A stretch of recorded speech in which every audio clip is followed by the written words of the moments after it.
What happened here? I'm unmuting everyone's mic. There we go. I don't know what happened.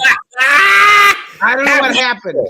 I had a whole theme song and a video, and it will not play. Oh my God, this is hilarious. Hey, let's just sing it. Happy Easter. Actually, Man. a band. Easter. We have a legitimate band here. You know, I have to tell you something. I was looking forward to this theme song too, because you blew us away at Christmas. Yeah. You know? And Will it play, Jason, or no? Let me try. I'll try it again. No, it's not. Oh my God. I want my money back. Yeah. Yeah. Considering you got nothing for this, Gary, I will in fact give you the refund. Man. This protest. This is like the Friday before Easter where Jesus is killed, I believe, right? And I couldn't even. I think the show is going to follow Jesus's journey. So we're honestly right now we're being placed into the cave. I feel like either that, yeah. And like back then, the theme song also did not play when he entered the cave. Right. I think we also got passed over. Oh. Yeah. Well played, Jeff. I did that. The Jewish guy. Goodness gracious me alive. Well, I mean, I guess we should start then. You know, welcome everybody to the Rockstar Dad Show and the Parents Lounge Easter special. Man, these are fun, and it's like half the work, but we all get an episode out of it. Yes, that is a nice. It's like Jamie. We were talking about it before we went on. It's such an easy show because we just bullshit for however long. Yeah. So this is going to be much like our Listen, Christmas I'd love to agree with you, Jason, but let's not let the people think we didn't do any work. We've been working on this show for months. You got that awesome theme song. Oh yeah, the theme song. This is our 7th version of a script. It's exactly scripted. We scripted it so we talked over each other to make it seem more natural. This thing has been rehearsed for months. I'm going to jump in and agree with you. And I wrote that. It's like a John Hughes movie we rehearsed so much. I mean, like 2 weeks. I mean, I hope there's not so much, weird behavior that seems archaic in this era and gets us canceled like a John Hughes film might, where, Anthony Michael Hall sleeps with the girl. She blacks out, but she goes, I think I had a good time. Like, I hope it's not that weird. Well, and then, of course, there is not a John Hughes movie, but the ultimate of those kind of scenes, which is the scene in Revenge of the Nerds where he goes onto the moon dressed as Darth Vader and has sex with Betty and she thinks it's Stan. So many laws broken. So many laws broken there. It's just a farce. It's like Three's Company.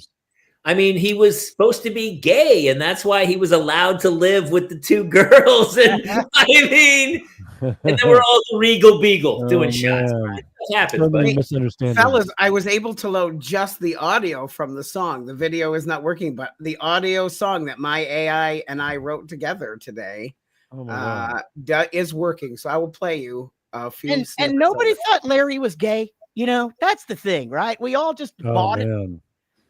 Okay, I'm sorry, Jason. Let's roll. Good.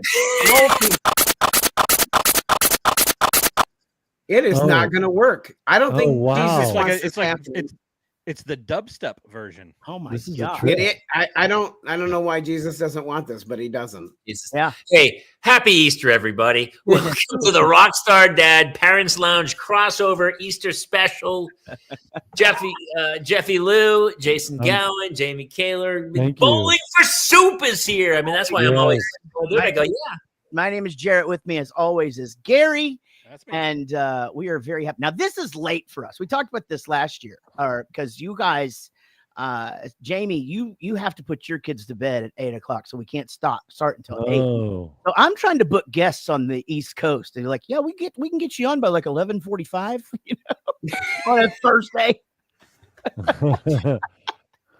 It's the Thursday before Easter, though. So, my kids don't have school tomorrow, and I literally just walked in the door from a doubleheader baseball game. So, it's not too late at the Wiseman house. That's some Rockstar Dad shit right there. That is some Rockstar Dad. See what you did?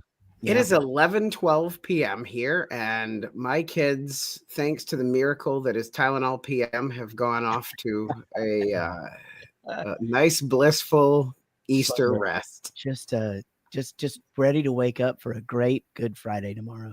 Oh, rested, not quite able to open their eyes instantly. You know how that happens with those kind of things. You know, still a little confused. Yeah, yeah. Remember that bit, like when you were in high school, that I never really did hard drugs, so like Benadryl used to fuck me up, you know, and I'd like take the Benadryl and you try to wake up the next day and you're just like, why can't I open my eyes? My mom was a teacher at my high school, and one day I ran by her class and I was like, I got this horrible headache. Do you have some Advil or something? She went into her purse and gave me just whatever she had, like one of those little tear packs. It wasn't in a bottle. Just gave it to me. All right. I took it and then slept through the rest of my classes, got in trouble with all my teachers. Went home. We were supposed to have band practice. I was sleeping on the drum throne trying to play songs. And she came home and I'm like, what did you give me? And she had accidentally given me Tylenol P&M. Oh my God.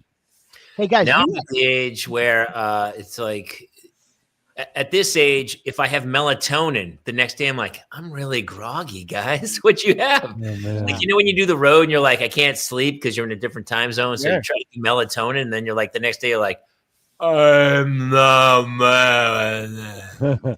It's like when old school when he gets shot with the tranquilizer dart. And he goes into the water. So good. The melatonin gives me crazy dreams. Me too. Yeah. Honestly, it's like it's like ayahuasca. It's like I trip on. Yeah.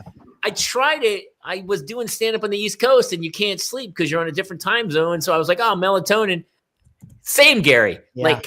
All of a sudden I woke up and I was like in some fever dream, like running through a jungle of like the most insane stuff happening. I was like, I never do melatonin anymore. No, that was part of my COVID cocktail. And like, I had to stop taking it because I was having just a wild ride, you know, and you can't get out of it. It's like, you can't do the thing where like you wake yourself up. And then if you do wake up, it just keeps going, you know, and oh man. Yeah. I don't do it anymore either, but guys, this is pretty crazy.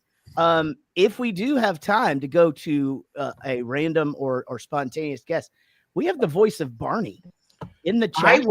I will send him the link. Oh, wow. We have the voice of Barney in the chat and he is a dad. He is. Who is that? He's been on our show before. He's amazing. Yeah, Corey has? Corey has done our show, yes. Oh, amazing. He's been on our show too. Yeah, that's amazing. I've known that guy since Corey Durham. Okay. A kid, you know, and proud of this guy. Anyway, you've heard like his Bugs Bunny and shit. It's uncanny. Yeah, it's pretty great. You guys are stand-up guys, so y'all like see people do impressions all the time. And like I really do think he's great. It's becoming a dying art because now with AI, you can just punch in whatever you want. Oh, you can get anybody. Yeah, I know. I guess I never thought about it. One of our buddies, Justin Rumpel, is a great impressionist. He does stand up with us all the time, and it's like, yeah, it's great. It's such an easy when we do stand up. It's like, hey, what would Jeff Goldblum sound like as the bus driver? He's like, yes, and off he goes, and it's like the easiest hook of all time. It's so good. Yeah. It's and you know, it's funny. It's like everybody does a Trump, and you can do it like in any situation, you know. But I chose to do it on stage in California, like right after the election, and my band were like, "Hey, stop doing that voice right there that you're doing." But we had just seen the Shane Gillis thing. You know, on what's that fucking on Kill Tony. On Kill Tony. And so we were all just walking around talking like that, you know. But it's like we're doing the Shane Gillis doing. That's right. Yeah. Yeah, like China. Yeah. Like everybody does Dana Carvey doing Regis Philbin and Eddie Murphy doing Richard Pryor. Like those are your for sure. And Christopher Walken, everyone's doing like Jay Moore doing it for sure. Yeah, totally. Yeah, it's pretty weird how that happens when somebody's impression is so good. And also Eddie Murphy's Bill Cosby is everybody's Bill Cosby too. So that's true. Yeah. That's the pudding, you know, like we all just do that, you know? Yeah. That's so funny. It's interesting. But that's pretty cool to be a person who has a impression that's so good that it just becomes the standard of like, oh, if you're going to impersonate this person, you sort of have to do this. And that's sort of like why on the new Saturday Night Live, like that guy's Trump is so different. Like it's my kid and my wife have started watching Saturday Night Live again. He's 12, so it's part of their week, and so I'll kind of watch every once in a while, or whatever. And the dude that does it now, it's very, very different. It's an acquired impression. It's really good, but he doesn't do all the stereotypical, just stuff that everybody else does. So kind of an interesting thing. I always find like if somebody does a straight impression of somebody, I'm like, okay, you sound like them. I like it when, and everyone's like, who's the best ever on SNL? And I go out on a limb and I'm always like, I think it's Dana Carvey. Oh, he was good. Carvey in a 3-minute segment was murdered. And when he did an impression, it sounded enough like that person that it was an impression, but he found the one hook that made it super funny. Yeah. Whether it was Ross Perot or George Bush, not going to do it. He found the one line that it was just ridiculously funny, and he murdered it. We talk about the Dana Carvey, Ross Perot all the time. It's the can I finish? Can I finish? Can I finish? Can I finish? And man, we do that all the time on the bus. Like he is the GOAT. Like like Will Ferrell's amazing, Eddie Murphy's amazing, but in the 3-minute, can you do a sketch and murder the room? Yeah, with an original character, and can you like every impression he did? He had the hook to find what was funny about that one person. I love Dana Carvey. I do agree, and what's interesting about Dana Carvey though is I've never really been a fan of his stand-up. It just really hasn't ever really been my thing. But him as on Saturday Night Live, like in that kind of comedy, it's interesting to me that I guess he tried to have a show right on Fox. I think and it was Steve Carell and Stephen Colbert was on it. It was called the Dana Carvey Show. Some of the sketches are absolutely brilliant. Yeah, they're two guys. Yeah, it's really actually it does a documentary about it. Yeah. When you watch him do stand-up, he's got a bit of a Robin Williams phase where I just saw him interviewed on Bill Maher, and it's almost like this need to get the laugh at every moment. There's an odd lack of sincerity that is jarring.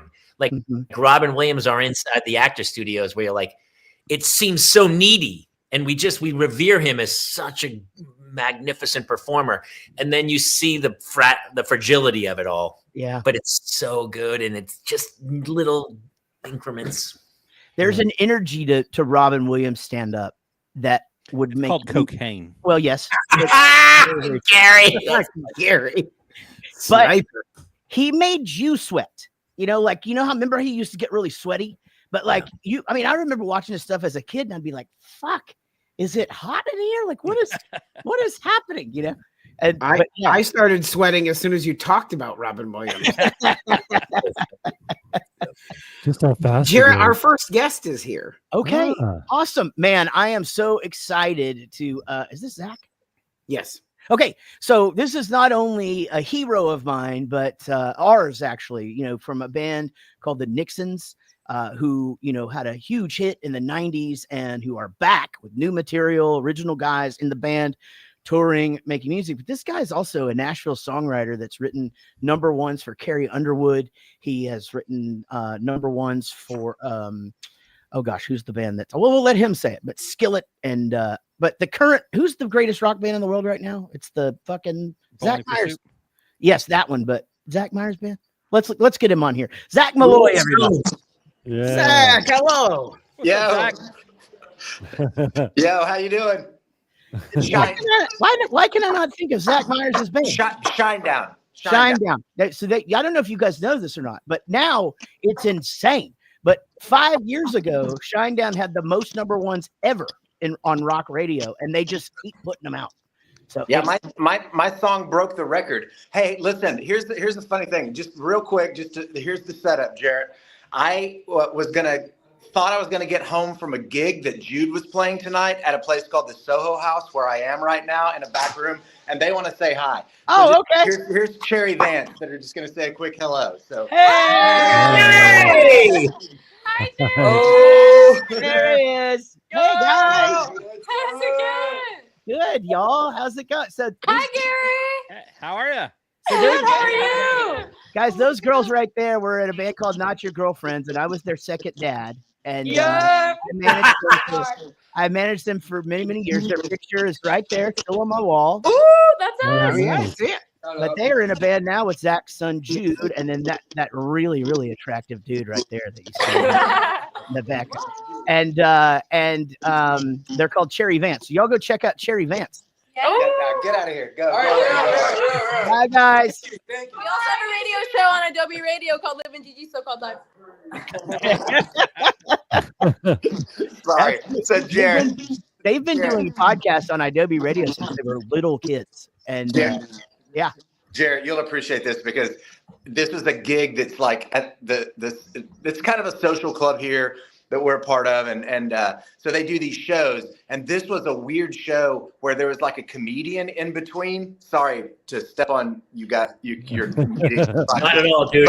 We'll talk about it because I've done a million of those shows, and I want to know who the comedian is who just bombed in front of you. No. They didn't bomb. They were very good, but they went very long. And so my plan was to come home, get on a Zoom with you, or get on this thing with you guys. But I had to just make sort of like do a MacGyver and just go to a back room at Soho House. So here I am. It's good to be here. I love you guys' podcast. Gary, Jaret, I love you guys. Good to see you. You too, man. Great to see you, brother. Now, so we're talking about Easter. We haven't really even cracked the whole thing yet. But I just wonder, you're an Oklahoma guy. And are y'all hearing that thing? There's something weird going on in someone's audio. Yeah. Not mine. It's probably Zach's. So it is. Yep. Okay. Yeah. Let's just mute him. It's okay when he's talking. So just mute him if you don't mind, Jamie, whenever I'm asking the question. And then I got her. The floor. Okay, cool. So anyway, Zach, I'm just curious. You grew up in Oklahoma. We're right here in the Bible Belt. And I just sort of wondered, like, what was Easter like for you as a kid, growing up in Ada, Oklahoma, the great metropolis, by the way. You guys know that we're about Ada, right? That's where the John Grisham, An Innocent Man happened. But and Zach Malloy and Blake Shelton. Zach, what was Easter like, man? Yeah, it was awesome. I mean, look, this will sound cheesy, but it was a big deal. My dad was very religious, part-time. Jaret knows this, part-time Southern Baptist minister. And, you found the prize egg and, you felt like a winner, a big winner. It was usually very, very green for some reason, the prize egg. As I'll move into dad mode when we were in Tulsa. And then again, as Jaret knows, I moved here 15 years ago to Nashville. We've always done Easter egg hunts, and slowly but surely there were like $20 bills in these plastic eggs. And I'm like, can I cuss on this or can I not? You can. Like, what the fuck is that? Like, I got an egg, a literal egg when I won the prize egg. And these kids they're counting their money at the end of it. So, no, but Easter's great. We're going to do a cool thing this weekend at our house with Jaret. Scott Stevens from the X's, another band that we took out on the road back in the day. And he splits time between here and Nashville. So he's coming over. Liv and the whole band's coming over. So I love Easter. What are we talking about here? Easter's awesome. Yeah, it's I like that you mentioned the whole Easter egg hunt thing and all of that, the prize egg, and it's funny. My wife she really tries to bring back the coloring of the eggs and doing all of that. I mean, even if it's just her and Everett, doing it or whatever, she'll try to get the other kids to participate or whatever. But it's just like, I don't know. Remember for a while we used to color the eggs with dye or whatever, and then they just came with stickers, and you just stuck stickers on there for a while, which is bullshit. You should have to color that fucking egg. You got to do the color thing, and it stinks up the house because it's all vinegar. Yeah. Boil the eggs, and then you just got hard-boiled egg and vinegar smell in the house. I have a question, Zach. Did you guys ever do this? My wife's family made me do this. Is that I had to take a piece of cardboard, and cut out a rabbit's giant footprint. You ever do this? I never heard of this one. With the 3 little toes over it. And then I took flour. And in the backyard, I did footprints, like giant rabbit footprints. That's so much work. And I know it's the same thing. But my wife was like, this is what my dad did. And I was like, all right. And it actually turned out to be pretty funny because the kids in the morning would see like these giant white flower rabbit footprints coming into the house and stuff. I'd never heard of it before. That it's like the Easter Bunny got into Robin Williams' stash. Yes. With my luck, I'd take a gummy the night before, forget that it happened, and think someone had broken out in the house in the middle of the night. Now is that gummy a melatonin gummy? Sure, Gary, that's it. We're bringing it back around already. We're not even. We just got to the show. It's freaking crazy. Go ahead, Zach. I will say this, that when Jaret asked me to do this, I said to him, oh shit, the gummy will probably have been kicked, will have kicked in by then, but I didn't take one tonight, just for you guys, for the Easter podcast. But I do want to say one thing, that this is kind of I don't know if how this will play. Hopefully this doesn't get into inappropriateness, but my oldest son, Ben, should shout out the older one, who's a physicist, which is fucking crazy. But he's dating a girl who is Jewish. And so over Christmas last holiday, she wanted to show us the whole Hanukkah thing. So we did all that stuff, and it was really cool. It was quite lovely. So my wife had the idea of, and again, this is where I'm not sure this is appropriate, and she wanted to show Callie, Ben's girlfriend, Easter. And so we're literally going to go to church, and we're going to go do all the Easter stuff like a big, huge ham. And I don't know, is that illegal? I don't know how it works, but anyway, so I'm excited because we're actually going to kind of embrace Easter this Sunday more than we ever have. So it's appropriate that I'm chatting with you guys about Easter. Yeah, man. Well, thanks for calling in, dude. Especially you're at your kids' show. We hope you guys, man, it sounds like you're going to have a party. I had a girlfriend in high school that her dad used to have this huge party. And I mean, it was, they were very, very memorable. Song Running From Your Dad, Bowling for Soup fans. That comes from that day. But Zach, have a fantastic Easter weekend. And thanks for calling in. I'm gonna say one more quick thing, and I know my mic's all fucked up, and I apologize for that, but it was a weird circumstance. I do want to just say, Jaret, that I've been thinking about you, and if you will tell the story, that would be amazing. But we lost an icon recently named Val Kilmer. Yeah. You and I wrote a song together called Val Kilmer at a studio I owned in Tulsa called Yellow Dog Studios. And I'll never forget writing it. You just talked about it with me on some other thing we did together. And just those kind of stories, and I'm sorry to sound cheesy, but you and I have about 20 or 30 stories that just make my day when I remember them. Whatever it is, from writing two-seater to hiding in a bathroom at the Mercury Lounge in Tulsa. But tell the Val Kilmer story. Mute me and tell the Val Kilmer story, and then I'll say goodbye. Okay. So Zach, we were writing some songs for our fourth major label record. It would actually become our fifth because we did a little bridge record in there, but called The Great Burrito Extortion Case. And so Zach had this idea, and he came to me and he was just like, hey, I got this idea for a song. And so he plays me this, the big screen's calling, but he starts to kind of, and I go, he goes, that's the first verse. I'm like, that's not the verse, that's the chorus. And so this song comes together, and the whole song is about how if your life was a movie, it's never going to turn out the way that you think it is. So like you always think your movie is going to be this comedy, but it basically becomes The Notebook, or it becomes more of the tragedy kind of thing. Well, in the middle of that song, we're basically saying from our standpoint, and we have lines that are so topical at the time that I forget what we were talking about until I see it. But we had one line about we hope someone squirts you with a water gun, a super soaker filled with pee.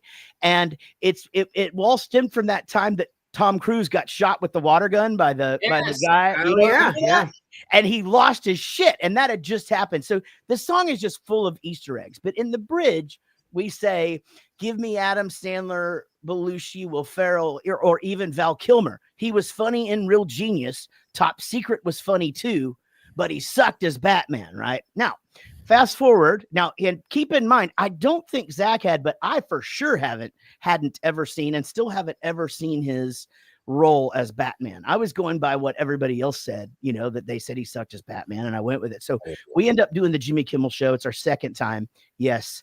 Second time on the Jimmy Kimmel Show. And lo and behold, special guest Val Kilmer is on the show. We asked for Val Kilmer to come in and take a picture with us, and he comes in and he's the nicest guy, and we take a photo, and he's telling us how happy he is that he's there with his son Jack, who is a fan of the band, and we get to know one another for a few minutes, and he says, come to New Mexico and write some songs with me. It was when he was kind of doing music and stuff, and he goes on the show. Now after his segment, Jimmy holds up our CD and he goes, oh, check this out, guys. Coming up next, Bowling for Soup is here. Hey, did you know on their new album they have a song called Val Kilmer? And he goes, yeah, I did. It's great. Now, we had given him one of the CDs, and all we could think of in our head was him getting it, and after this triumphant appearance of promoting his movie, meeting Bowling for Soup, getting this CD with his name on it, because there's a song about him, popping that fucker in the limo with his son Jack, and it just gets to the point, and it just, hey, and he's funny and real genius and top secret, but he sucked as Batman. Now, guys, when that line hits, the music stops, and I just go, but he sucked as Batman, and so we're just like, holy shit, like this. He's never going to fit. By the way, I never heard from him about writing some songs, but yes, we have 1,000 of those. Zach, I love you. And thank you for getting me to tell that story. Hey man, happy Easter to everyone. Happy weekend. Happy to be here with the fathers. You guys be good. You too, brother. See you, Zach. You too. See you. Say hey to the family for me, brother. All right. Bye, guys. Bye. Happy spring break. That's so funny. He didn't suck as Batman. That Batman sucked, but it's never Batman's fault in the first place. He's fine. Director of that. I really like him as Bruce Wayne. I think he's a great Bruce Wayne. As Batman, he's not as great as Bruce Wayne. It's not his fault. It was that movie was terrible. He lost. The year he was Jim Morrison, he lost. Do you know who he lost to? Best actor. Oh, take a shot. Take a guess who he lost to. Best actor. He should have won. We've watched The Doors 100 times. What year was that? Can you give us a clue? It was a big year for Silence of the Lambs. Hopkins. Anthony Hopkins, who's on screen for maybe 15 minutes, wins Best amazing. Actor over Val Kilmer as Jim Morrison. Yeah, that was he probably had one monologue. I mean, and he fell over the. Brian Cox, better Hannibal Lecter in Manhunter. Anthony Hopkins is very over the top here. I'm never gonna blink. I don't know. I love, but yeah, that Batman sucked. Jamie, our next guest is here. Do it. She is, her from the Austin Powers movies, The Grinch, The Goldbergs, and a million other things. Ladies and gentlemen, our dear friend Mindy Sterling. Hi. Hello. Hi. You know who that is? Hello, Max. What's up, buddy? Max, how are you, buddy? I feel disappointed because I just missed the Bowling for Soup, guys. No, we're here right here, buddy. All right, all right. You can. Mindy, this is crazy, but speaking of the Goldbergs, so Haley Orantia grew up in my neighborhood and used to babysit my children. Oh my goodness. Yeah. I was very, very close to managing her at one point, and then before she signed the contract, she went on to the X Factor and blew up. So missed out on that whole thing. Yes, I guess so. Yes, we're still buddies though. Oh, good. Yeah. Good. Nice to see you. Thank you. Nice to be seen. Hi, Mindy. How are you? Oh, yeah. Go ahead. I'm good. I'm a little tired. I usually am in bed by now. So I have a question for you. It's our spring break right now. Right. And it coincides with Easter and stuff. Do you have any crazy stories about that era of spring break versus Easter? Well, I was trying to remember for Max. Max hasn't remembered. You remember anything? No, I did. I don't have anything. I'm like Max. I look towards the future. I don't remember stuff. Behind me doesn't matter. No, I just remember when I used to go and, and if you went to, because, I'm Jewish, which really doesn't really mean anything. But honestly, Mindy, I didn't know you were Jewish, but now that I remember that your dad was one of the biggest stand-up in the 60s. I thought, of course she's Jewish. I thought you would, hear it from my voice. But yes, I just remember, when you're like, you're going to some place and they've got this, what is it? The things, Max, the what? The Catskill? No. No. No, the eggs, the Easter eggs are all. And I was always the one that was like, I didn't get any. I can't find any. And everybody would have to give me some. I was like such an idiot. But Max doesn't remember anything. I didn't really have anything eventful for like Christmas. Are you guys doing anything for Easter? Like, you have plans? No. What are we doing? Do you do Passover? It's Passover. No, it's Passover right now. Yeah, and we didn't do anything for that. No one invited us, and you know what? That's fine.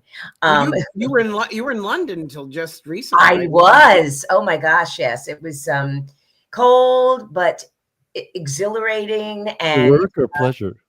I went well, so a little bit of both. I went with Annie Sertich.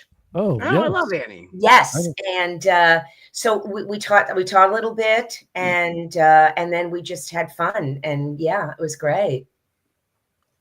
That's awesome. Yeah, but I don't really think we did anything special. I know that when Max was little, I always got him, a basket of crap. You know what's funny? So I have them hidden. They have right now. Yeah, they're hidden in my closet, like the baskets with the. I thought you meant the children. I was like, why are they? I have the children hidden. No, but you know what's funny is this generation too. I didn't know it went back, but my daughter, I picked her up. They had the Easter egg hunt at school. Yeah, and she got in the car and she was sobbing, like openly, like just weeping down her face. I was like, "What happened?" And she goes, "They had the Easter egg hunt that day." And she goes, They told me I would get 6 eggs. They said, Clay, you're gonna get 6 eggs today. But after the hunt, I only had 4 eggs, and there was no more eggs, and I didn't get 6. I know. I only got 4 eggs. I told you that was like me. I was like, Mindy, how many do you have? I know I only have 2. Didn't your daughter start a class action lawsuit? Because I was promised 6 eggs and I got 4. And I'm not a winner today. Damn it. Yes. Unionize. Yeah. And then I had to have conversations about what it was like to grow up in Southeast Asia with other children, and they don't have eggs at all. And the fact that you're a privileged white American young lady. Tell you're the ones making the eggs. That's right. They're in a sweatshop making the eggs, going, we don't even get this. What are you guys doing? Our parents would go hide like 30 eggs, but tell us there was 50. So we were out there for hours. Oh my God. For me, so my grandparents had 18 kids. So our Easter egg hunts were like the Hunger Games. I lost at least 3 cousins every year. It was just, God. I have scars that are permanent because I tried to get a peanut butter egg that my cousin Chad was going for and it didn't go well for me. No. Too much chocolate. And do you have like a big, is it a big table full of food and everybody comes? Is it like a big, that kind of a thing? For me, that it was more of that. We didn't really do. I mean, we'd had the egg hunt when we were really little. Me and my brother's 5 years older than me, and so I feel like it was very quickly just became the, here's a basket with some chocolate in it and $20. I'm going to talk later about my best Easter basket, but that happened when I was 14. But this, it's oh my God, look at this! Oh my God, what is that? Oh, it's got a squishy. Wow. And this is. You got how many did you get? 2. I got 2. You have 2 girls. Oh my God. Taylor, did you shrink that yourself? Like, how did you buy it that way or did you make that? No, he bought it that way. Those are really nice. Did you get it before or after the tariffs kicked in? After, and so I had to reverse mortgage my house to get it. It was. Isn't it silly? My and wife what will is go this? out- What does this represent? What is it's the what? So the stuffed animal represents Jesus's pain as he was dead, and then the candy. What the candy does, the candy replicates his awakening. And so what you do is you ingest the candy, and 3 days later you're like, I wake up, and then you're so strong you can push a rock. Wow. That's what I miss being a Jew. And the body of Christ in gummy form instead of cracker form, it's nice because it lasts longer. Yeah. Because the cracker stays in your mouth longer. That's right. You get really unless you bite it, like the Tootsie Pop. I've got about 30 minutes before the body of Christ kicks in here, so we've got to keep. I have to say, being a Jew, one of the favorite parts of Easter is the Peeps. I'm a huge the Peeps. I love Peeps. It makes me sick. How many flavors they have? They're so good. I remember those. Yeah, absolutely. And then there would always be like a coloring book or something. Ours, like, I don't know when it happened exactly, but now it's like Christmas Part 2, and they I received a list from our 9-year-old, and I was like, I don't know if you know this. That's not how. Like, the Easter Bunny doesn't have the same access that. Yeah, you're right. Are you kidding me? Yeah, that doesn't work, and it's all different now. And I'm surprised that we're not giving away places to go, or hey, you want a trip to Baja? So before I had kids, I didn't have kids till 50, so I was like, gosh, I must have been late 30s. I was working in a bar.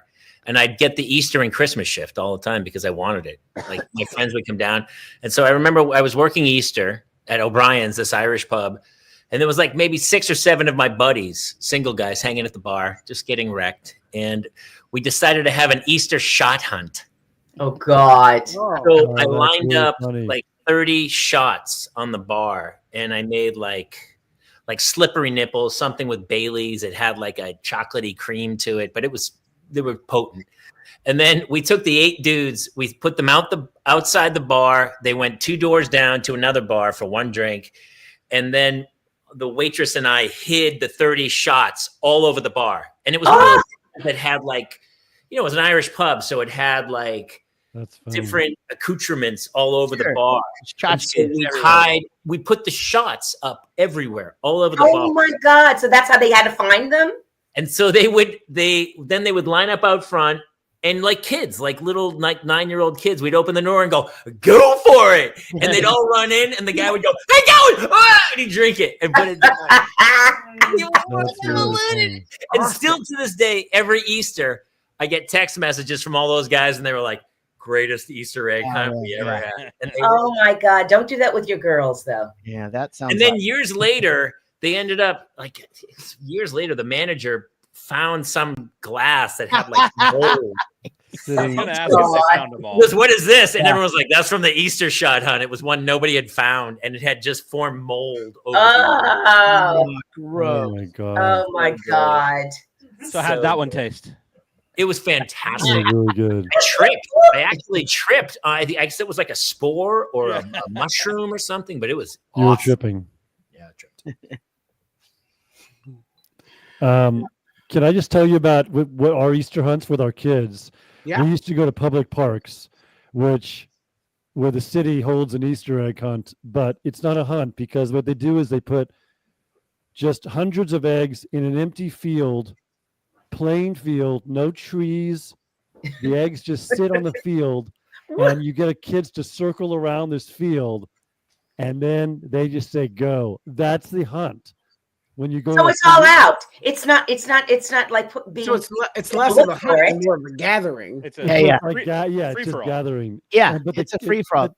So many fights. That's the neighborhood ones down here and where we live in Texas. Is they'll have like a city thing, and they'll put 20,000 of those plastic Yes, eggs in a baseball field or Oh something. my God. And then the Oh, kids, they man, let they the go kids go crazy. by age. So it's like, all right, you know, if you're under 4, go. If you're under Yeah. 6, you know, you wait, go. And then, you know, then, Right. of course, the 25-year-olds are like, just come on, let's go. But you know, there's always going to be a couple of us people that just can't get there fast enough. Well, yeah. Hopefully, The other thing this weekend, Max, while you're here, WrestleMania is Easter weekend this weekend. Yep. What do you? Oh my God, you're kidding. Yes, it is. The festivities start tomorrow. Oh my Well, God. that Where's means- it at? You're going, right? You have a thing. No. Tickets. No, but Jaret does. It's very expensive. Yeah, I got invited, but I can't. I'm going to be in Vegas working. Oh, But I'm giving, so my Easter, I will be giving tickets at the not tickets, tours at the Punk Rock Museum. And then I'm playing a WWE after party of WrestleMania. But anyway, I got invited to the matches themselves, but I can't go. I'm cutting it too close. But too much. anyway, I'm hoping to see some of the people that I know and things like that, and so it should be fun. Amazing. Hey, Mindy, we have to move on. We have a ton of people popping in, but we love you so much. We're so thankful, my you guys, God. you and Matt. Mindy. We love you too. Anytime. Such a pleasure as always. Thank Mindy, you guys. Max, we hi. love you, buddy. Tell Annie Thank you. to Hey, come. Bye. have a great, Happy Thanksgiving. happy Nice. Passover. Nice Tell to meet you Annie guys. hi. Bye, Matt. Nice to meet you. Bye. Thanks for coming by. Man, that was awesome. Hilarious. Yeah, They are the best. that's what a great guest. Now, where are we going next there, Jason? Corey is here. Yeah, so he was just in the chat. I didn't realize you guys already knew Corey. So I've known Corey since he was just a young Bowling for Soup fan. His dad used to bring him to shows, and he would, stay after and talk to me about music and things. And then he started getting into this voice thing. And then over the pandemic, I started seeing his voices, and man, lo and behold, the dude ends up being Barney, which if you guys, that's a great, That's amazing. nostalgic, character, and really It's cool. just great because he loves you. You love him. Hey, There's a lot of love. Nice. I see what you did there. So it's all about love. And I mean, what can go Yeah. wrong with Barney? I mean, we're almost like a happy family, Almost. So That's great. Call him on. Corey Durham is Corey. Hi, Corey. yeah. Happy Easter, Doc. So good. How's it going? How are you, dude? Great. Just, man. So I wasn't planning on being on here. I just was watching, and then you were like, "Hey, we should get him Yeah, on." I'm man. like, Well, all it's right, nice. well, I'm not going to say no to that. well, you are a dad, and I think when I Yeah. last talked to you, I think when we had you on our show, you fairly new dad. Yeah. And so, remind me again how old and what your child's name is. My daughter's Cassidy, and she is 4. She'll be 5 in August. Okay, so do you she's guys getting up. celebrate? You guys celebrate Easter?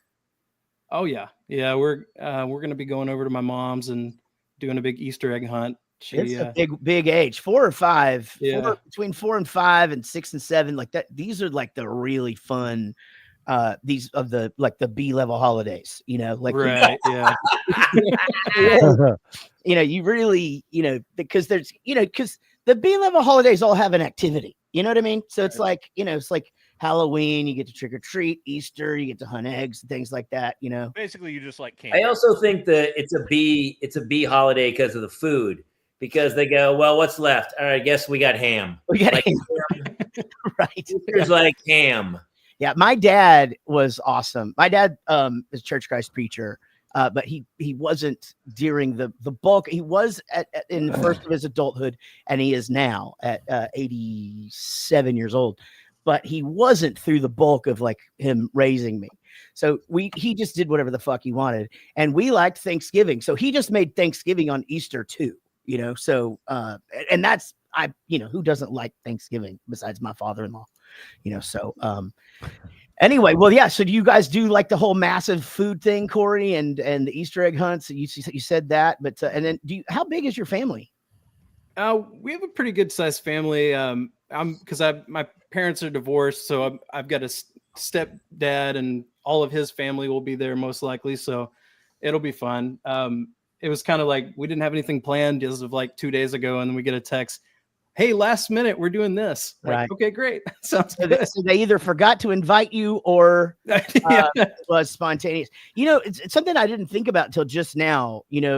Back, whenever we talked to you last time, you were saying how like you would do voices for family and things like that. And they were the ones that were encouraging, like, man, you really should, take a thing. So, but now that you are a voice actor and now that it's your job, to be Barney or whatever, it's like, see, my family won't just come up to me and be like, be Chuck E. Cheese, like do Chucky or sing me the Phineas. Never happens with my family. They leave me alone.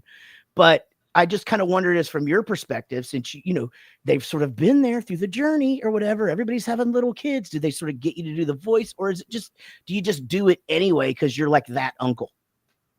I was never one that like voluntarily did stuff like that. Yeah. But my mom is like really big into like pushing me to do it.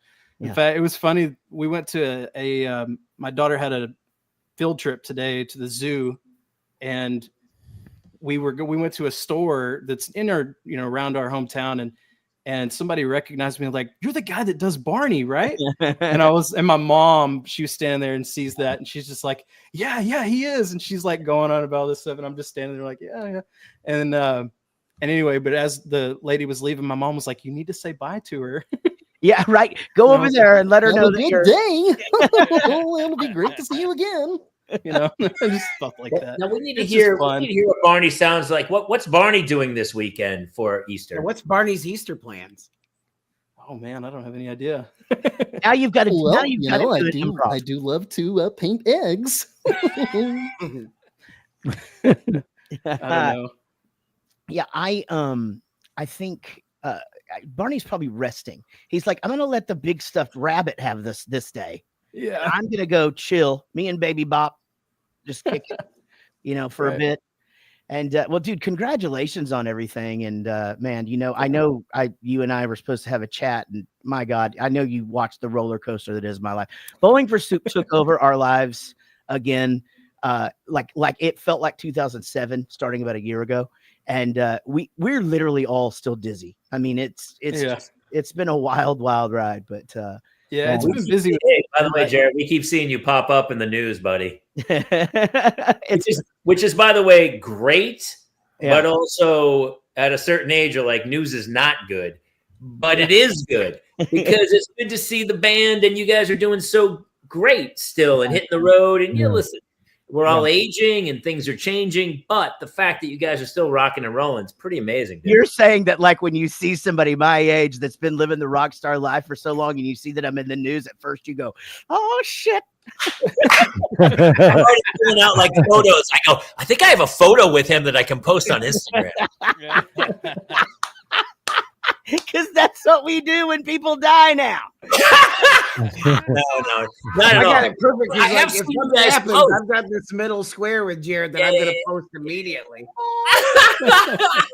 It's like, oh, I worked. That's right. I did work with Gene Wilder. Let me get that up. Dude, that is so spot on, though, man. It is because I got the thing about Val Kilmer at like I think it was evening time or whatever, and I sat there looking for that photo of Bowling for Soup with him forever because we did the same. It's just, but it happens every time somebody dies, because it's like we have this great picture of Chris with Robin Williams, and it's like all these people. But you're right, that's the new thing that we all do. Like, oh, gotta say goodbye to this guy. Here's a photo to show you that my goodbye means some shit.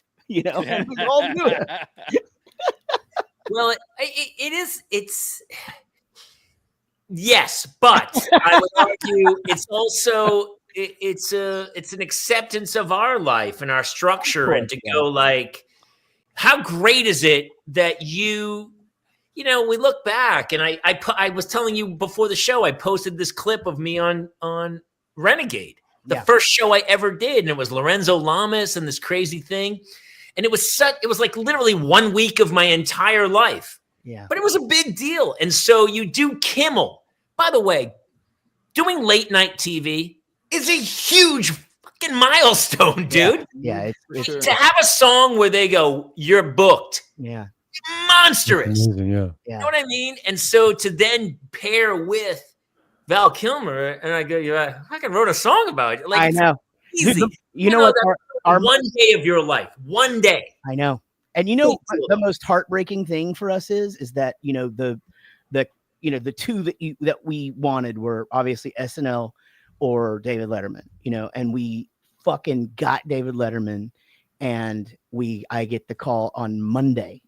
We were supposed to fly the next day and be on. No, we were flying the next day and going to be on that night because it was a Tuesday. I got the call on Monday, standing in my kitchen, landline. We got bumped for Tom fucking Petty. Like, we got bumped by like the master of songwriting.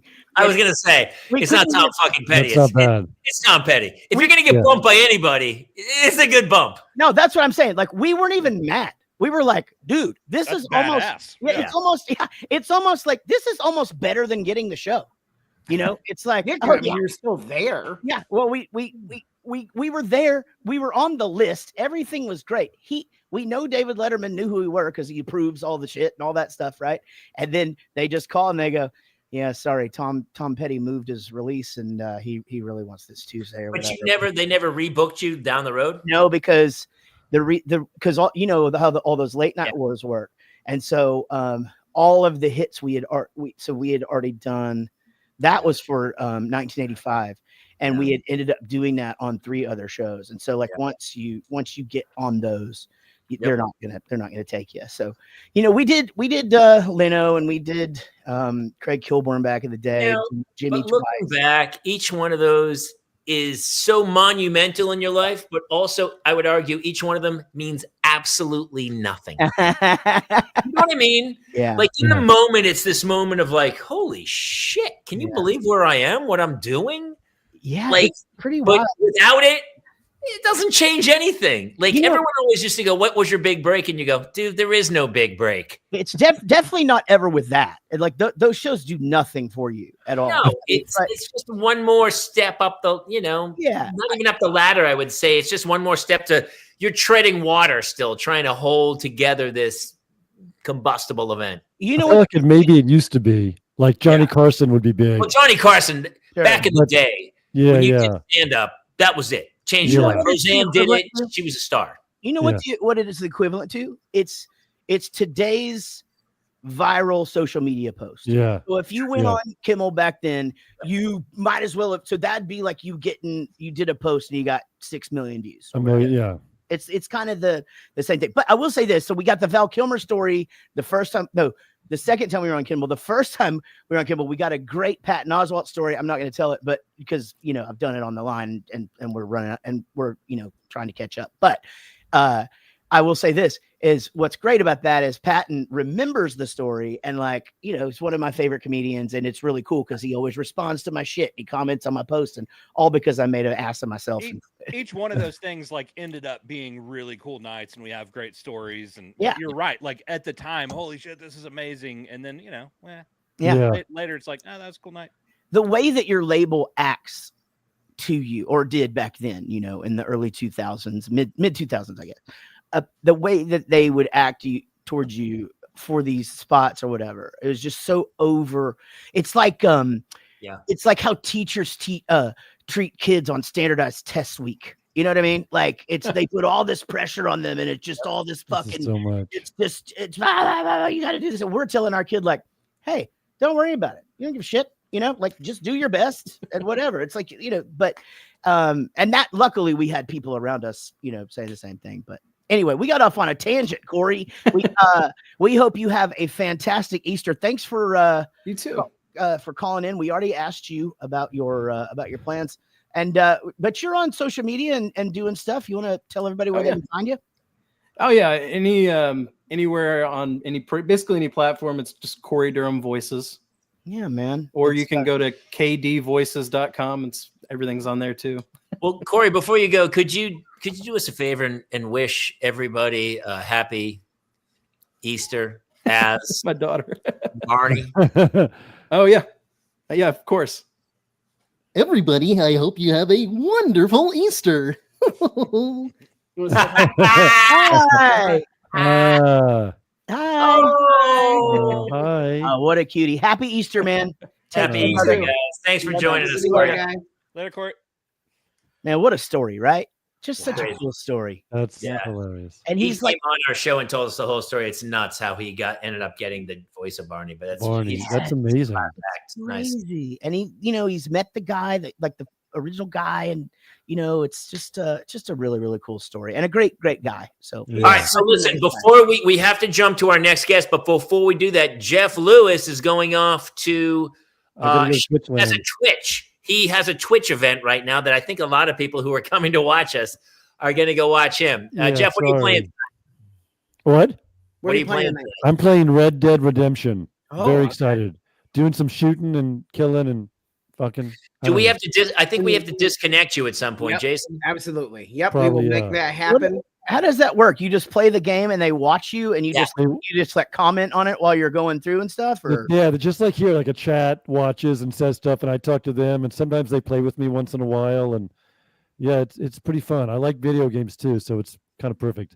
Just gonna kill a bunch of guys and enjoy. Redemption, and then in 3 days they'll rise. I tried to play. I don't do video games. I tried that one when I had COVID, and I did it for about 4 hours, and I was like, okay, so this is what it's like. Yeah. And I felt like I was like addicted to drugs already. Like I was. It is the drug for sure. As it. So the Only time. the problem is Jeff doesn't like real drugs, so that's his drug. I'm the opposite. I like, when people say, "Oh, I don't drink because I don't want to lose control," I go, "That's why the rest of us do drink. Yeah, we want to lose control." control." Gary Wiseman says, "I drink to get drunk." That's the point. Yes. I don't know if I say that. I said that 30 years ago one time. Oh, Gary, say it. It's in your actions. I've read Gary's book, The Proper Way to Drink, and I got to tell you, he knows a lot of stuff. It's also life changing. I live by Gary's book, actually. All right, everybody. Jeff Lewis is out. Bye, everybody. If you're here for his Twitch, go to jump to his Twitch, and we'll see you next week. See you all. Bye. Hey, Jeffy. All righty. Our next guest is here. I think we have joint custody of this guest because he's the reason the four of us even know each other at all. True. He's the reason I met Jamie Kaler. True. And sorry about that. You know him from every paranormal television show ever made. You know him from the Paranormal 60 and his OnlyFans. Ladies and gentlemen, Mr. Dave Schrader. Let me tell you about how I lost the job for being Barney's voice. How I lost the job. You misunderstood. You thought they were saying Varney. So you kept going, know what I mean? Know what I mean, Vern? And it's like, a simple mistake. Yeah. It was Jim Varney. You were like, I thought it was Jim Varney. What's happening? David, how are you? I'm doing well, buddies. Thanks for having me on tonight. Good to see you as always, my friend. Good to see you as well. And I just got to tell you guys, I love watching all of your podcasts, seeing what you do. I also love the social interactions you have with your fans. Jared, I've reached out to you about it, man.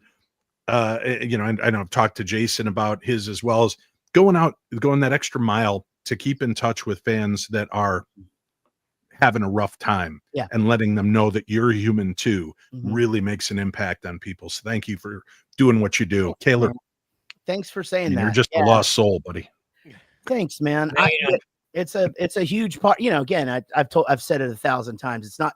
I didn't set out for it to be my platform. It became that, and it's important to me. And it's really helpful for me therapy wise, like to put myself out there and to you wouldn't believe the number, because if I told you the number, it would seem like I was bragging, this is not something to brag about, but just how many people hit me up and go, man, that post, thank you. I like have an appointment with a counselor, or I talk to my wife about the fact that I need help, or I'm calling my doctor or whatever. So thank you for saying that, man. Appreciate it. I appreciate it. And I've always thought, having the platform I have in the world of the paranormal, I've always been very open and vulnerable about my own issues and fights with depression and anxiety. And like you, it inspires me to continue to be open about it because it helps people not feel so lonely. And that's great work. So you guys all do a great job and bringing humor and music to the world. All four of you guys, I really respect the work you do. Well, Jamie just plays a cop all the time. Yeah. And everything. No, sometimes he's like a fire marshal. You very specifically usually racist cop. But listen, all of that is to hide my own insecurities, which I think is exactly what Dave is saying. Yes. Yes. So listen, I'm on the edge of the spectrum. I'm not hiding anything. That's a quote from you, by the way. I said on our Christmas special, I said to you, I go, he's on that show. I saw you on a show and you were playing a cop, and you go, I always play a cop. I played cop or a lawyer.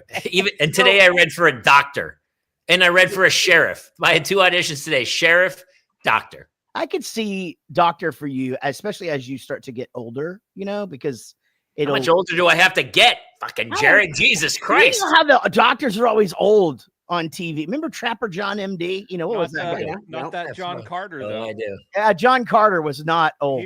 He was not old.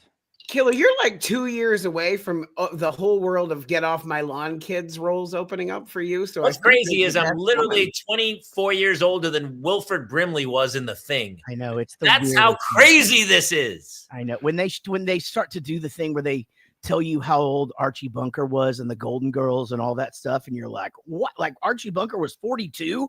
Like I thought that guy was 75. How long was Maggie Smith an elderly woman? Like from 82 till she passed, and it was like 40 years of just being an elderly woman. Yeah, it's pretty crazy, man. Well, Betty White, Jesus Christ. Different times. Yeah, it's nuts. Well, Dave, I wonder, I don't know how Jason booked you, but because he I don't know. I don't know. He threatened to release the nude pictures if I didn't show up. But I wonder if he might have asked you about I wonder if he might have asked you about a spooky Easter story for today. Oh, spooky Easter stories. I don't really have. There is this famous story of this guy that was crucified. He died. And he was buried in a cave and came back from the dead. And people they go crazy for him every year. That's about the creepiest. No one's ever going to believe that. Dave, they weren't scared. It seems like they rejoiced in the fact that this dead dude came back to life. They weren't it was like an anti-Stephen King. How does that work? Yes, the opposite of Pet Sematary. It was it was like, hey, no,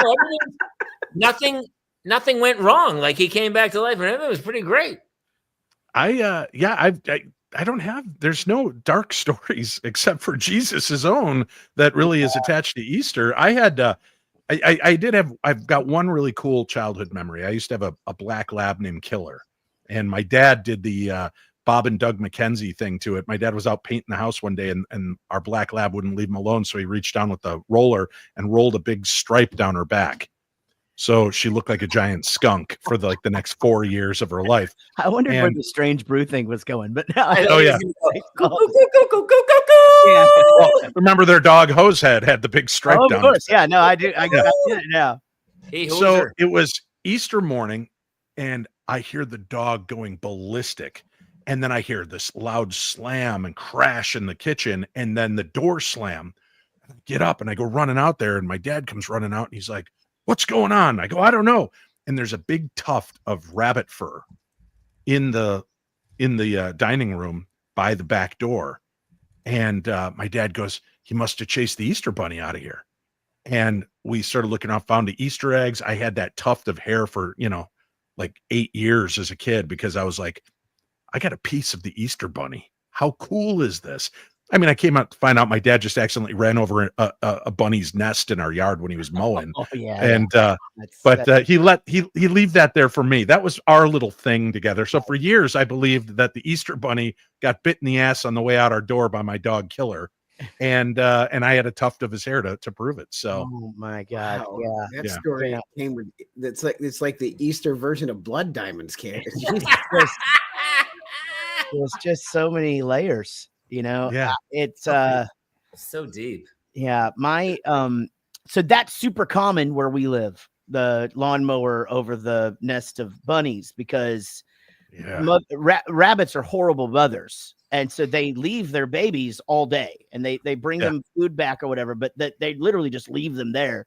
And they'll just put it like right in the fucking in the middle of a yard or whatever. So I have huge dogs. And so we've had this happen several times, but the worst was one time we kept having a problem with the dogs and there'd be a bunny and we'd have to hide it from the kids and this whole thing. And then one day I'm putting the dogs in their crates and the crates are a walk across the house. So we walk across the house and I get the dogs in their crates and I have big dogs. One's a boxer mastiff and he just goes like this, like he's going to puke. And I'm like, oh shit, Milo, let's get outside or whatever. He just goes, oh, and he coughed up a whole bunny, literally. And I just yelled, no one come in here. And my wife is like, what is it? And I go, you don't want to know. And I can't say it loud. It's really bad. Anyway, I had to pick up this just dead, slobbery whole bunny. He swallowed a fucking rabbit. Anyway. Well, the rabbit owed him money, Jared. So rabbit owed him money. So he doesn't celebrate Easter. He does not. No, he's very anti-Easter. I just got back from Virginia City, Nevada. We were doing a paranormal event last weekend, and I thought it was funny because the price of eggs are so outrageous that all of the bars, restaurants, and stores in town, you can go in and they've decorated a potato, and you can vote for their Easter potato. That's funny. And there's some dressed like ghosts, some dressed like Mark Twain, some dressed like cowboys, some dressed like hookers. And you just go in and everybody's got their own little decorated potato. So I love that people are adjusting to the egg, the great egg crisis of 2025 by, just going straight to road apples, right to the potato. No, for sure. That's a fucking Irish. That's the Irish way to do Easter, man. You go down and have a potato. Is that Irish or Jamaican? It's in the middle there. Yeah, I know it's Jamaican there. But listen, I'm part Jamaican. That's how that works out. We can tell. Yeah. It's got to be from the waist down because from the top up, you are all Irish. Everybody loves the potato, man. That was a really nice compliment, Dave. Yeah. Like Jamie, I thought so. You should thank him for that. That was very honestly, nice. I really appreciate it very much. Yeah, I'm really I'm up for this part in it's a Jamaican story. They're redoing the Jamaican bobsled story, and I'm gonna be the first guy in the bobsled. So cool runnings. It's not so cool runnings. It's actually it's called very cold runnings, and it's for white guys, and so it's like Hamilton. It's a very different take. Is there some rap? So you guys are Canadian nowadays. Listen, with what's happening in the world, what we're doing is we're taking all the black stories that have happened in the world and we're whitening them. Oh, interesting. As you should. And that's the end of the show, guys. I really had a great time. No, literally, that's the end of the show. For canceling purposes, at Jamie Kaler on all social media. Yeah. Hashtag racist comedian. You'll find him. He's real easy. Just no! I don't want to be that guy. Racist cop, he said. Racist cop. Same thing. Yeah. It's either like slumlord or racist cop. But so Kaler, I don't know if I told you this, but we started watching Tacoma FD. I had never watched it because I try to avoid your work at all costs.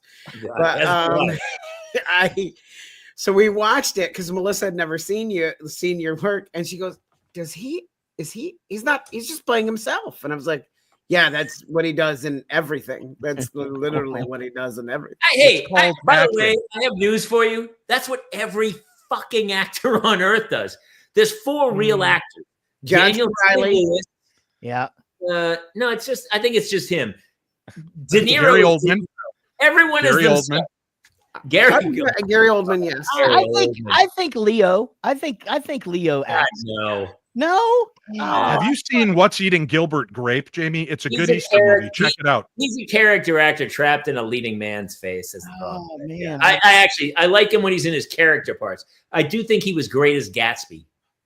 Yeah, I like him on Growing Pains. I mean, he's a great actor. Yeah, Robert Downey Jr. just plays Robert Downey Jr. It's like it doesn't matter. Most people and people used to give me grief on My Boys. I played the drunken redheaded guy. It was a real stretch for me. Does it ever bother you, Jamie? Does it ever bother you when you find out?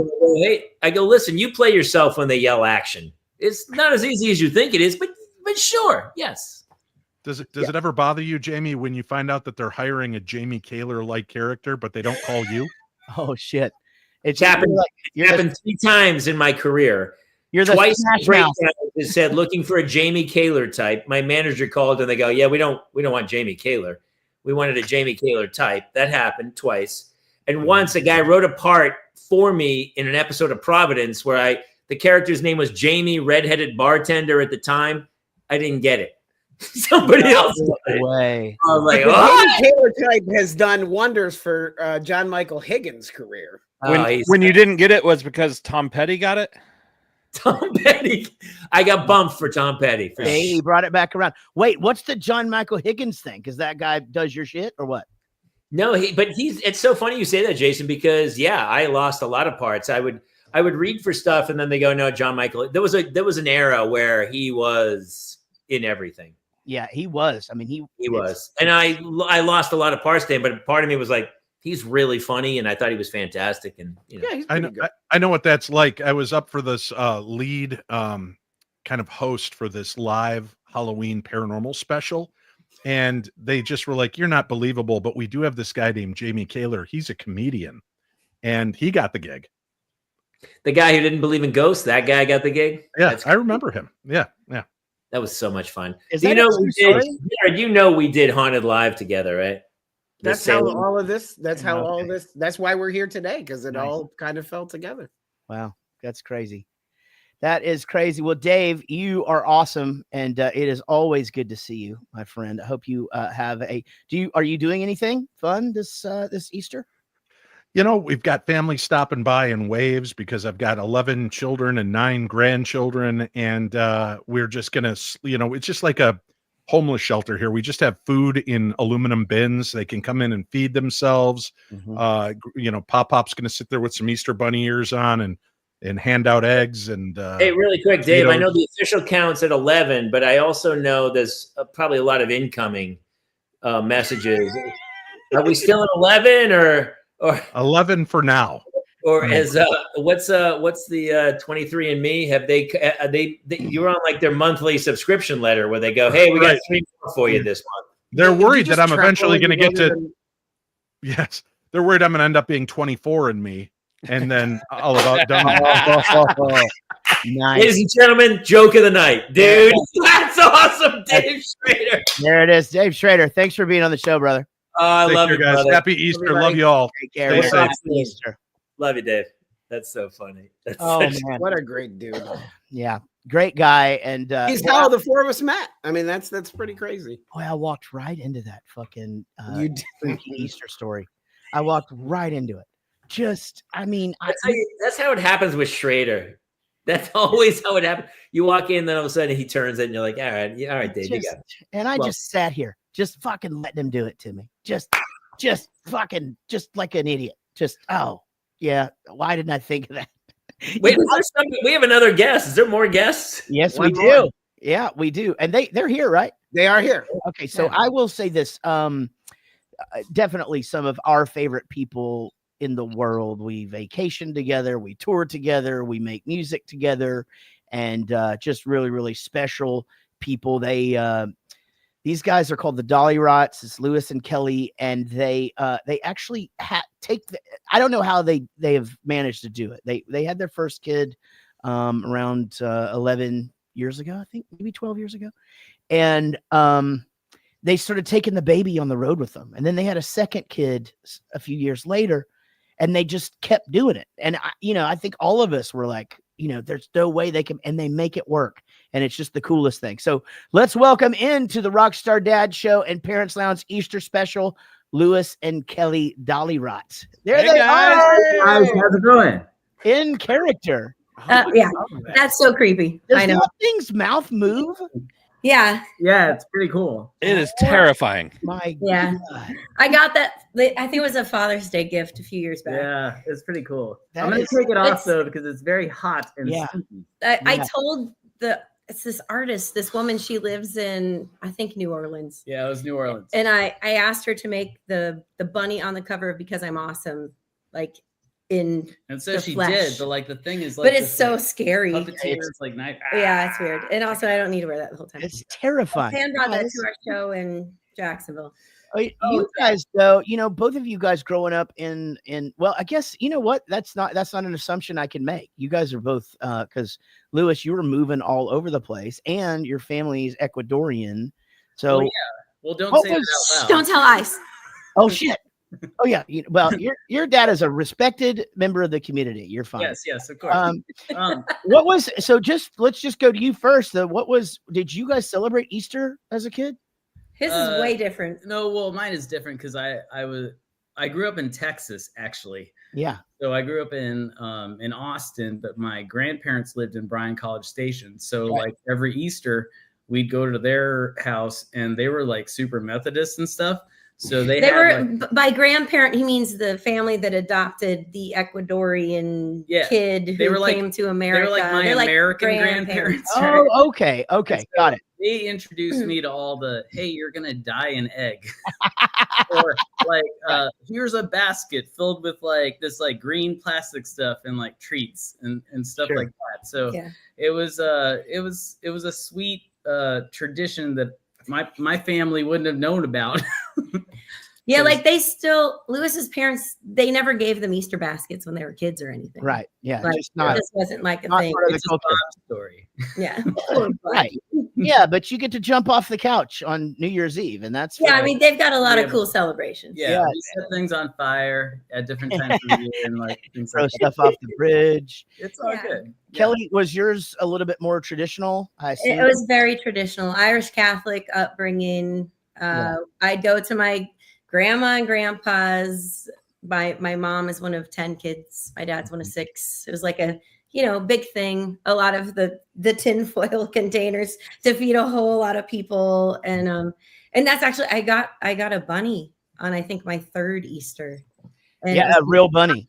A real bunny. Yeah. And I really thought Hoppy was the longest lived bunny in the whole world until I was 17.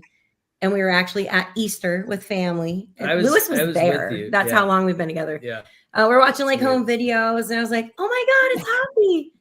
And my aunt was like, "Is that Hoppy 10 or 20?" No way. There's an episode of King of Queens about that, but it's a dog, not a bunny. For me, probably. Wait a minute. You actually had a bunny for like you actually had a pet bunny for that many years? I mean, first of all, that's because it was Hoppy. And Hoppy lived at my grandparents' house. So I would see Hoppy like once a week or something. Okay. And Hoppy was just an albino white bunny, which is pretty easy to replace. They'd be like, hey, hey, Uncle Billy, go get a new Hoppy.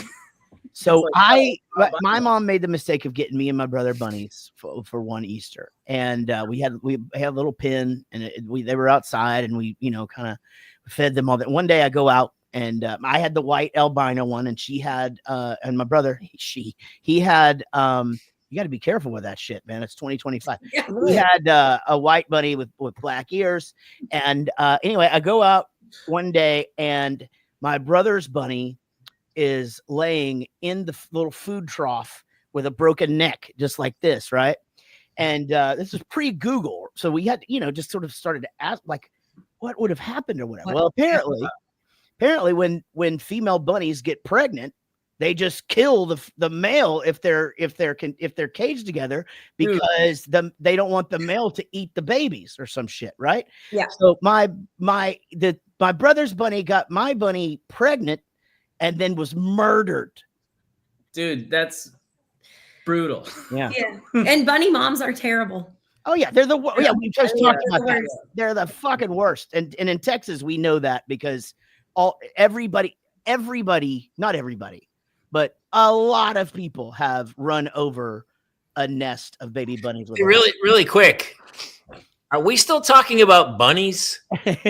Yeah. Oh, we should talk about bunnies more. That feels. I feel like that was analogous to human moms. Is that? Am I? Did I get? There's like a crazy? 70% chance that my ex-wife was a bunny. See, did you? You're talking about the bunny moms, like vicious kill. I felt. You're right. No, Yeah. I felt analogies in there somewhere. Yeah, I like this new podcast we just made up. Yeah, guys, I talk a little bit about, for the people who from the people that don't know you guys. By the way, comments are lighting up for you guys. For you guys in the band and for the Little Steven show that Kelly does on Underground Garage. Kelly is the morning person. Yeah. I mean, really early. I mean, 4 to 8 a.m. Eastern time. Woo! Oh, man, that's early. Yeah. Nice and early. Yeah. I sleep during the day now because I'm a night owl, so I'm screwed. But talk a little bit about, having your kids on the road and sort of how that has developed into not only just them being on the road and having a nanny and having to find activities for them every day, but now them being a part of the show. It was a very natural progression. Like, we were together before we had the band. So the band was kind of a joke, and then suddenly the band became our job, and then we're like, oh, well, we still want to do that family thing, so maybe we'll have to. You missed the part where like the band became kind of like we were like in a punk rock band sleeping on floors, and then there's this other band. Then there's this band called Bowling for Soup, and then they like took us out on tour. You guys should just like live on our bus for a couple of years, and so that was fundamental too, and so. We just kind of like grew into a position where we were like, hey, you know what? We have no other skills. Like, I know that. And so we got college degrees that mean nothing now. And so we have that's most of the country. That's all of us. Not special in that. But it turned into like, all right, well, we want to have kids because we've been together since we were like, kids, basically babies making babies. Yeah. And then it was just like a natural thing. It's like, well, let's go out on the first tour and bring the 3-month-old with us. I think I was like 4 months pregnant when we got offered Southern California dates with Black Flag. I don't remember which one I was pregnant. Which version? And I was like, I'll try it. Like, I'll just try it and we'll see what happens. And so like our kid River, his first like tour was just us in Southern California. Black Flag. It was like House of Blues kind of venue. So it was pretty cool.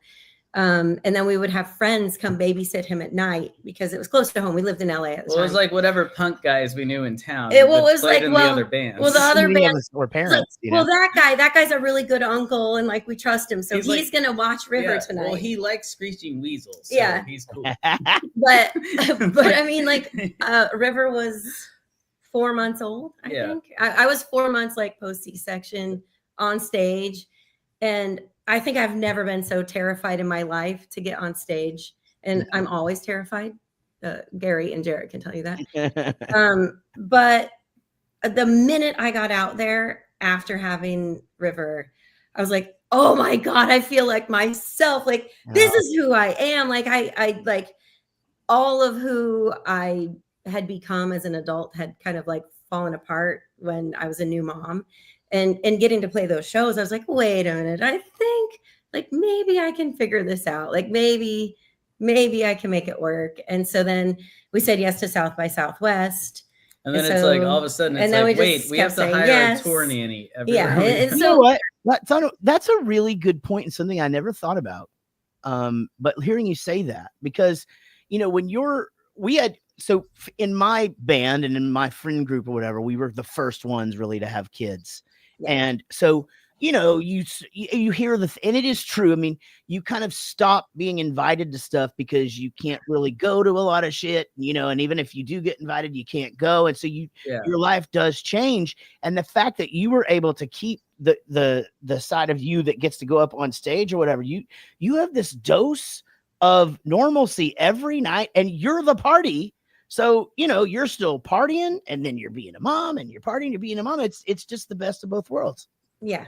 Hey, by the way, really quick, your son is going to be the coolest kid who's ever lived. Yeah. Like he's going to be on his a first date with a girl. He's going to be like 32 and he's going to talk to her and he's going to go, so what was your first show? And she's going to go, oh, I saw Taylor Swift. And she's going to go, oh, what was your first show? And he's like, I was 4 months old. I saw Black Flag and the Dolly Rots. Yeah, exactly. No, he's actually going to say, I got to do yo-yo on stage with Bowling for Soup during 1985. This guy, so River, again, not to speed you guys up, but River, again, he's, what is he, 12 now? Or he's 11. He's going to be 12. My daughter's 11. Oh And he is, they started spring break yesterday. I want to kill them both. I have two. But a 12-year-old daughter is like a 18-year-old son. There's a different thing happening. Very true. Very true. We still have two little kids because our daughter's 8 and he's 11. So we're okay. Yeah. For like 5 more minutes. But he's so good at the yo-yo that like they go to yo-yo competitions and watch and all that. Like he's in it. He's like professionally sponsored. Right? Yeah, he's making. I mean, it's the shit that he can do. You just didn't even know that it was possible. So he comes on. He used to come on stage and hold a guitar, and then So talk a little bit about that, about like him coming up in his little jean jacket and holding the guitar, and then so cute. How that's it was evolved. like he was there, and then we would give him the option. But do you want to go on stage? The concept was like never being afraid. It was always like, hey, like you could never be afraid of being around people. Right. And that's our philosophy. I mean, even when we toured with you guys over in the UK, there would be the Jackie Chan break, that song we will play forever because it's like our break in our set. And so when we did that tour in the UK, like we would bring him on stage and like all he could do was like blow raspberries. He'd be like, and then everyone would scream because everyone likes fart sound. And so that was the beginning of it. He has no fear. Daisy's more like me. I think she's more self-conscious and she thinks about it a lot. But like he gets up and he does yo-yo and tells some jokes, and then Daisy sits at the drums. And she does like her little rim shots, and that's cool. And she yells at him. She's like, "Come on, River, another joke." She like hurries him up, and it's amazing. They're just growing into, I don't know, these amazing humans. Which you guys know, you've got kids. Of course, yeah, and well, and obviously we keep up with your kids as well. But and it's I think it's really fun. You guys incorporate them into your family Dolly Rot stage at shows and stuff like that, and so. I remember talking to you guys about this when you guys first started, when River was there and you were talking about it, I was just like, you know what, man, you've been putting Kelly on the cover since you guys started the band, become a family and just market yourself as a family. And whether or not that was the direction you guys were going, that's the direction that you guys chose to go. And it really, I mean, it honestly, it boosted things. Like people found you. It's almost like Bowling for Soupy, where like people find us so relatable because they're like, well, if those fucking guys can do it. But it's also like in a way it's unavoidable because in terms of like, normally like in a band, you have like somebody, if you're a significant other of someone in a band, like there's one person that's in the band and then the other person isn't in the band. But in our case, like we had no We're choice. both going on tour, so we've got to bring the kids. It's like we have no choice. It just like we have to do it. Like we can leave them with the grandparents, but only for so long. Sure. They still get mad at us for when we went to the UK and missed Easter. Well, speaking of Easter, what are y'all doing this Easter? Aren't you guys about to leave for tour? Yeah, we leave Wednesday for the UK. Okay, so what are the plans for this weekend? Lewis's parents' house, because we're an aunt and uncle now. Oh yeah, my sister had a baby. Congratulations! Yeah, so first time. First. So he was born in the beginning of the year. So we'll go to his parents. Cool. So Melanie had a baby. Remember, Melanie was like, oh yeah, of course. Yeah. So Melanie was like 12, 13. So now she's like a full blown adult with a baby, and she's a doctor. It's weird. It's just weird. So that's weird. But like, so we're gonna do family Easter. Then we're gonna go to the UK with Don't Panic. Yeah. Awesome. And so you may know those guys. You might. Yeah. Well, I hope that you guys have a wonderful, wonderful Easter. Thank you guys I know you stay up late anyway, but thanks for staying up late. Yeah, of course. Calling into the show. Good luck on the tour. Everybody go check out the Dolly Rots at thedollyrots.com, and they're on all the social medias and stuff. And listen to Kelly on Underground Garage. Anything else? It's so much. There's a lot. I mean, we're gonna tour a whole lot because this is a parent thing. River starts middle school next year, so we're gonna have to like figure all that out. But we've done it before. It's gonna be. And fun. we might do some stuff later this year. Yeah, we definitely have things later this year. And we might see you guys at some maybe point. we'll see you guys. I don't know. There could be some things in the works where our two bands and Don't Panic do something together. But hey, we love you guys. That's a really good idea, Jared. Let's do it. We love y'all. Thank you for calling in. Later, guys. So, fellas, we didn't talk about our all of our Easter plans. I guess we sort of did. I'm going to the Punk Rock Museum. My family was supposed to go with me, but it's just not making a lot of sense. Where is the Punk Rock Museum? It's in Vegas, and I can only imagine like day 2 of you doing tours. You're just gonna be like, nah, y'all figure it out. Well, it'll either be that, Gary, or it'll be the thing where I just really get into it and start going, I'm gonna fucking come do this every couple of months, and then be mad at myself for booking that. Jared, you know what's funny? I was driving my kids to they did a sewing class this morning. We're on spring break. They did sewing class. So in the car on the way, I have Sirius XM on. I'm listening to New Wave, and they play the Sex Pistols. Yeah. Anarchy in the UK. And my daughter, 10 years old, is listening to it, and she sees the name of the band, the Sex Pistols. And so we had a huge conversation about punk. And she goes, he's not even really singing or something. I go, it was a different era. I was trying to describe what punk meant and why it was so important to all of us. And even though it might, like, certain bands might not have had the same musicality of like Yes or ELO, they were just as resonant to us to like, it was youth. It was about, and we had this huge conversation. So I'd never heard of a punk museum, but I'm so intrigued by that. Yeah. So it's a really cool thing. I think the concept was Vinny from original drummer for Less Than Jake and Fat Mike from NoFX. And there's a few other guys that are in bands that invested in the place or whatever. And they just basically just started collecting memorabilia for a few years and warehousing it. And it's really cool. There's a tattoo shop in there.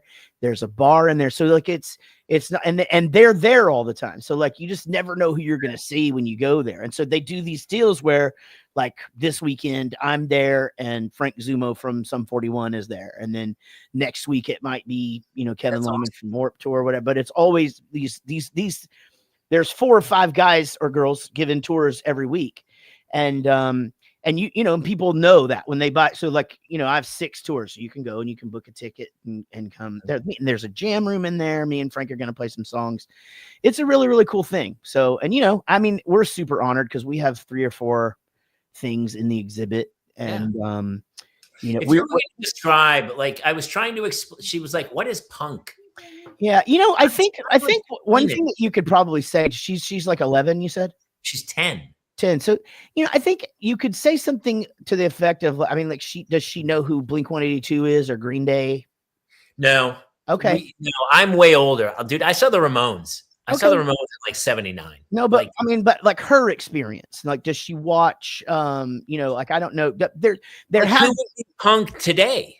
Well, it would be like Blink-182. I was going to say Blink-182 is still out there, right? That's still 90s, early 2000s. It's early 2000s, but we're all still doing it, and there's of course. But this day and there's a band called All Time Low that she might like, and that would be considered. But the movement, I was trying to explain to her, like, the Sex Pistols of, like, she's like, he's not really singing. I go, the guy Sid Vicious couldn't really play bass. I go, it was almost this era of like, we can do, it was so empowering to say, why can't we be in a band? Let's do this. And people jumped on it. And it was a social movement more than anything else, I felt like. Well, it was about fashion. So it started in a fashion store in the UK. Is that right? Yeah, Well, Malcolm McLaren, right? It all started in this, and it was essentially just coming out of this storefront. And all this, then this music started coming out, and it was a way to start showing off this fashion that was happening in that. And so that's why whenever people really look at like the that first wave of punk with the studs and the mohawks and all of that, and all of that. So that's it is really why you can say that it started in the UK, because it really did. I mean, there was music that was influencing what it was that they were coming out with, but like that, the fashion was such a big part of it, and all of that was coming from the UK. But yeah, it's, there's definitely tons and tons of bands that would be influenced by that. The problem is that I'm just so out of touch with popular music these days, but Avril Lavigne would be something to where you could go, if without punk rock, there wouldn't be Avril Lavigne. I agree. Okay. Yeah. So you see, but I would go back to, like, for me, I'm older. So for me, punk rock was, when she said they were touring with Black Flag, I saw the Dickies in the Rat. We played with the Dickies just a few years ago, actually. Trisha Toyo. It's so great. And so of that era, I wasn't a huge like speed metal.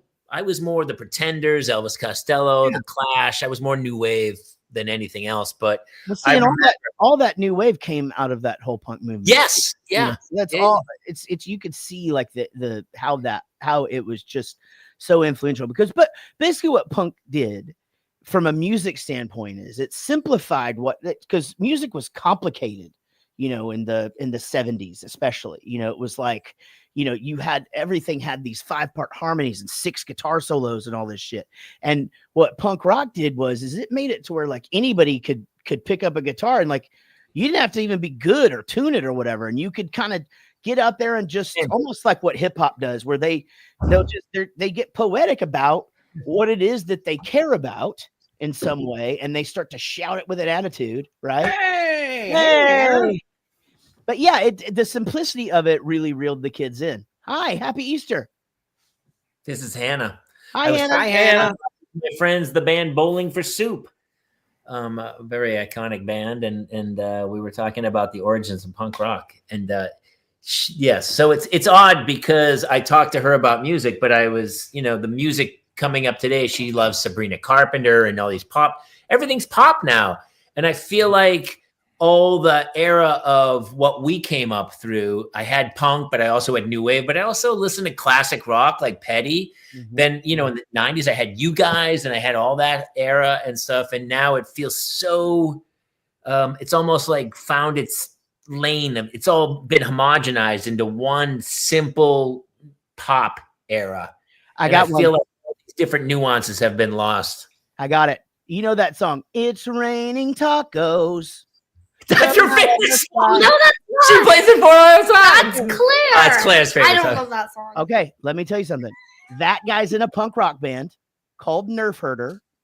And so if you listen to his song with like, do you like waffles? Yeah, we like waffles. Do you like pancakes? That's a punk rock song.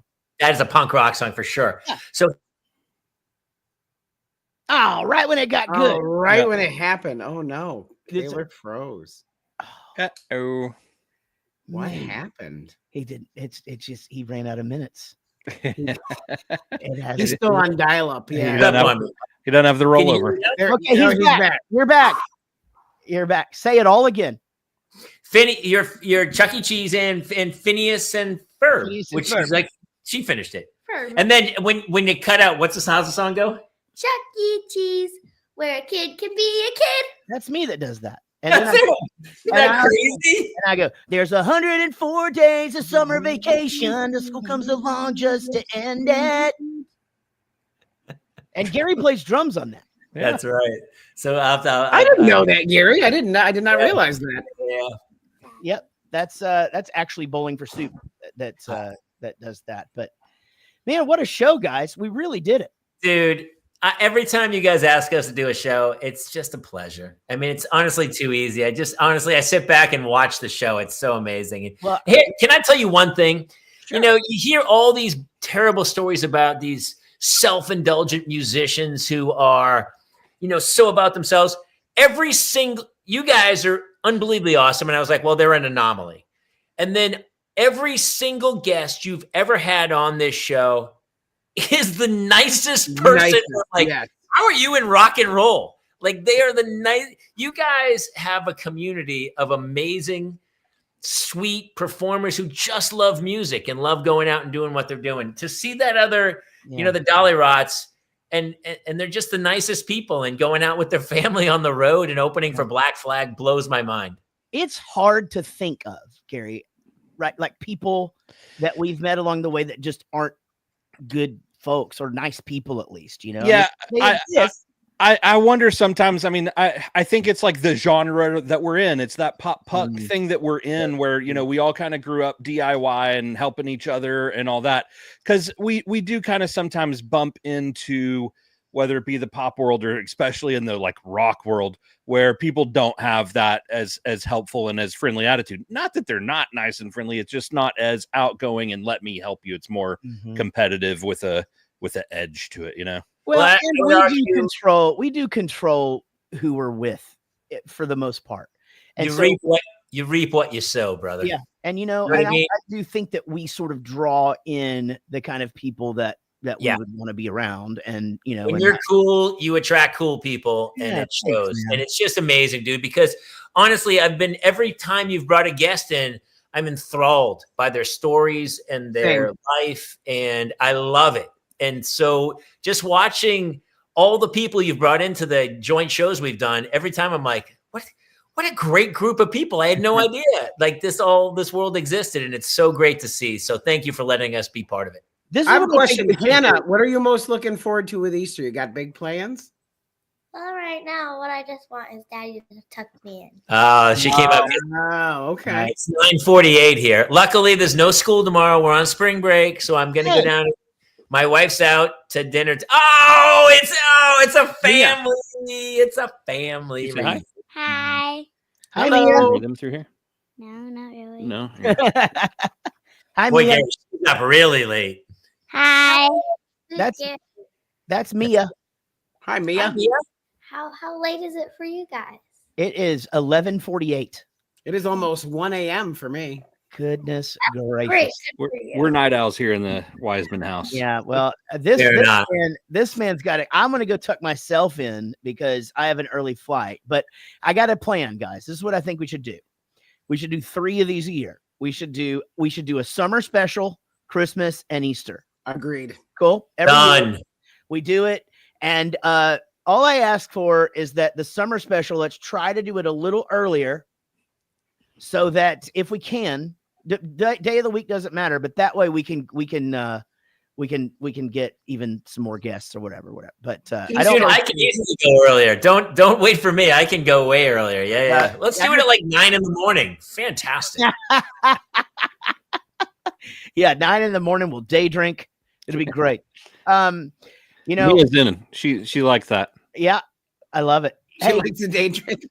Everybody, thank you so much for listening to the Rockstar Dad Show and the Parents Lounge. As far as our show goes, you can hear it every Tuesday at 9 p.m. on Adobe Radio on the internet, or you can grab that Adobe app, and then we go to podcast wherever you would like to listen. That's where it will be. How about you guys, parent loungers? You guys can catch us live every Thursday night, 11 p.m. Eastern, 8 p.m. Pacific on youtube.com/The Parents Lounge, facebook.com/The Parents Lounge Show.